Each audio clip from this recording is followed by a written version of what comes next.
For nearly 2 decades, John Cena represented the unwavering ideal of the WWE Universe. He was the embodiment of hustle, loyalty, and respect, an icon who transcended eras and connected with generations. But beneath the surface of his clean-cut image, there always lurked a question fans had debated for years. What would it look like if John Cena finally snapped? At WrestleMania 41, the answer came crashing down with unforgiving force. This wasn't just a record-breaking title win, it was a seismic betrayal of everything he ever stood for, a cold dismantling of the very mythos WWE had spent years crafting around him.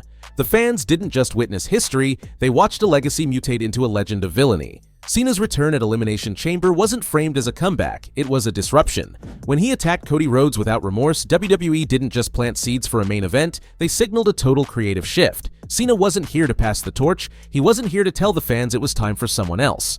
He returned with purpose, not sentiment. And that purpose wasn't about the future, it was about him. The moment he stared Cody down and declared that legacy is not given, it's taken, the tone was set. This wasn't nostalgia, it was war. In the weeks that followed, Cena transformed before our eyes. His promos lost the warmth of his usual self-deprecating charm. There were no jokes, no colorful shirts, no catchphrases. Instead, there was bitterness. Calculated, articulate bitterness. He spoke about carrying WWE through eras that didn't deserve him, about being the face of a company that never truly thanked him. He twisted reality to serve his ego, justifying every action as the reclamation of a spot that was never meant to be handed over. For the first time, Cena wasn't talking to the crowd. He was talking at them. It was jarring, it was cruel, and it was undeniably effective. As the build to WrestleMania 41 intensified, Cody Rhodes became more than just the fan favorite. He became a symbol of hope, a stand-in for every fan who ever dreamed of seeing the good guy finish the story. Cody had battled through injuries, bad booking, and heartbreak. The title was his white whale.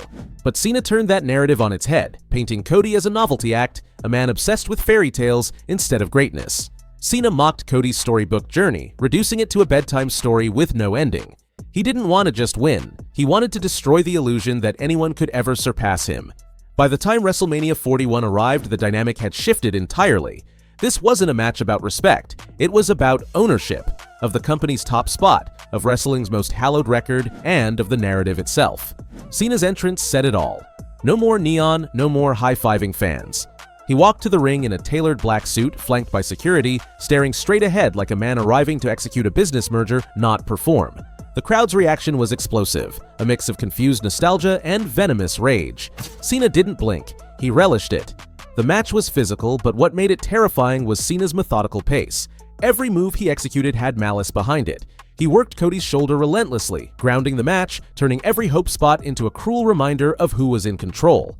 When the referee was inadvertently knocked down, Cena removed a turnbuckle pad and smiled to himself. That smile, small and sinister, told the whole story.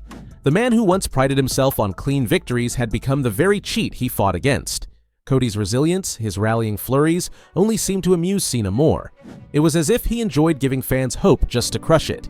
The ending was a masterclass in cruelty. After countering Cross Rhodes, Cena launched Cody headfirst into the exposed steel, then immediately followed up with an attitude adjustment. The referee recovered just in time for the pin, and Cena, with his legs on the second rope for leverage, got the 3 count. The boos were instant, merciless, and lasting. Cena stood up, not with joy or triumph, but with vindication. He grabbed the WWE Championship and held up 17 fingers. Not a single word, just a declaration written in numbers. I am the greatest, and there is nothing you can do about it. The aftermath wasn't filled with pyro and confetti. There was no big emotional climax. Cena left the ring as Cody lay broken in the center. Fans didn't get closure, they got robbed. And that's what made it so impactful. Cena didn't just beat Cody, he erased the fairy tale. He tore down the new generation's brightest star and reclaimed his place at the top. Not because he needed it, but because he couldn't stomach being forgotten. The story wasn't about Cody finishing anything, it was about Cena rewriting history to ensure he was the beginning and the end. What made it more twisted was how WWE leaned into it in the days after. Cena, now completely divorced from his old identity, gave interviews where he spoke about the fans' betrayal. He claimed they turned on him first, that they begged for a heel Cena for years, and now they had to live with the consequences. He called himself the CEO of wrestling, the face of ruthless ambition. Merchandise rolled out, but instead of brightly colored slogans, it featured stark black and white shirts that read, "Record Breaker, Rule Maker." WWE didn't just allow the heel turn, they celebrated it, monetized it, and doubled down. In a strange way, this version of Cena is more compelling than ever. The polished, media-trained superstar has given way to a darker truth, a man who always wanted to be the best and was willing to sacrifice anything to stay on top. It reframed his entire career in hindsight. Suddenly, all those years of shaking hands and overcoming the odds feel like a front for someone who saw WWE as a chessboard he was destined to rule. Now, with no more masks, Cena is terrifyingly honest, and that honesty is lethal.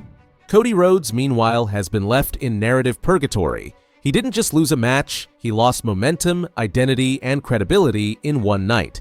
Fans watched the dream end not with triumph, but with humiliation. And the most painful part? There was no rematch promised, no rebound arc offered. Cena simply declared the story over and moved on. That kind of finality was crueler than any steel chair shot. It was narrative exile, authored by a man who now controls the ink. Cena's 17th title win wasn't just a statistic added to the record books, it was the beginning of a new era, one that doesn't care about morality or fan service. It exposed WWE's willingness to throw sentiment out the window for shock value, for power plays, for control. And in doing so, it turned the company into a reflection of Cena himself, polished, calculated, and willing to manipulate anything to protect the brand.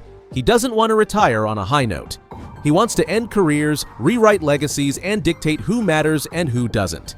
What makes this even more fascinating is that Cena didn't align himself with any villainous faction or corporate authority. He acted alone. That independence gives his actions a scarier edge. He isn't beholden to the authority or to Paul Heyman or to Triple H's backing. He's a freelancer of destruction, a self-made tyrant whose only loyalty is to his own narrative. And that makes him unpredictable.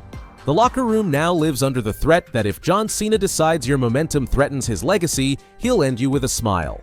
The fans who begged for heel Cena for over a decade finally got him. But they didn't get the smug, cool villain they fantasized about. They got a businessman in a tailored suit, a wrestler who stripped away every moral code, and a man who turned the squared circle into a boardroom. This version of Cena doesn't just cheat to win, he rewrites the rules to justify the cheating. He isn't a heel in the traditional sense. He's the villain of a prestige drama, a tragic king who chose power over peace. No one saw it coming, not like this. There were always hints, moments where Cena showed flashes of resentment or calculated indifference. But no one expected that his record-breaking moment would be built on sabotage, manipulation, and narrative murder. The visual of Cody Rhodes clutching his ribs, eyes glazed over with disbelief, is burned into the collective memory of the WWE audience.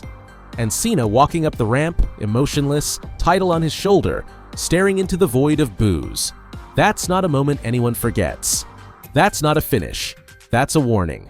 If there's anything more unsettling than what Cena did at WrestleMania 41, it's the realization that this might only be the beginning. He has the title, he has the record, and now he has no leash. Without morality holding him back, there is no limit to how far Cena could go to maintain his reign. He's not building a dynasty. He's burning bridges and then selling tickets to the bonfire.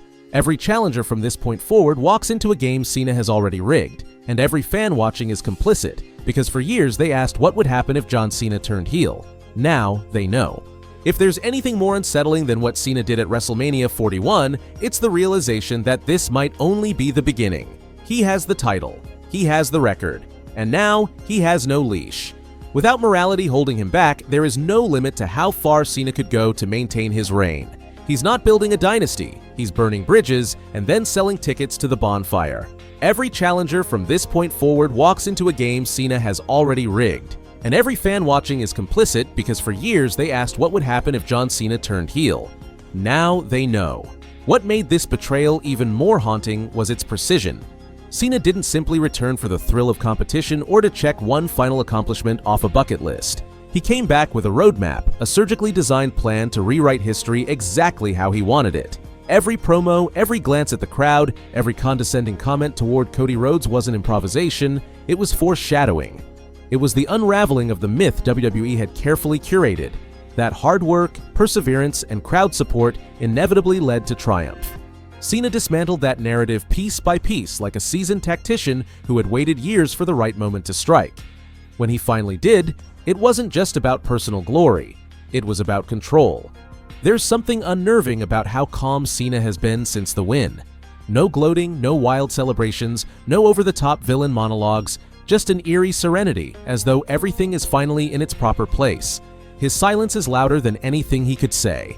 In the absence of words, fans have been left to confront an uncomfortable truth. The villain didn't just win. He won completely, without resistance, without retribution.